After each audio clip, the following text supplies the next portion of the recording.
Hello guys, আসসালামু আলাইকুম। সবাই কেমন আছেন? আলহামদুলিল্লাহ, আমরা ভালো আছি। আপনাদের সাথে আজকে শেয়ার করব মজাদার ম্যাঙ্গো জুস। তো আমি এই পাকা আমটা ফ্রোজেন করে রেখেছিলাম গত বছর। তো এই বছর শরবত করে খাচ্ছি আর কি। তো আমি প্রথমে একটা ব্লেন্ডার জার নিয়েছি, আপনারা দেখতেই পাচ্ছেন।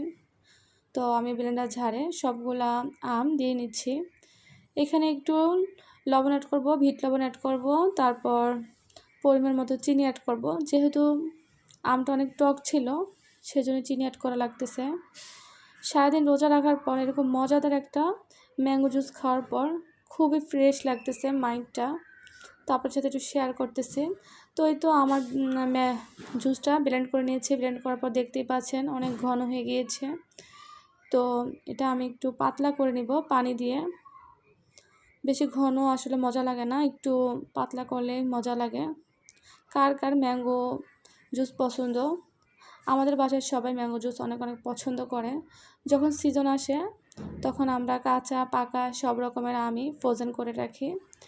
বেশিরভাগ সময় অনেক গরম যখন পড়ে বা রমজান মাসে তখন আমরা ওই ফ্রোজেন করা কাঁচা আম এবং পাকা আমের শরবতটা করে থাকি। খেতে অনেক মজা লাগে। Thanks for watching my video.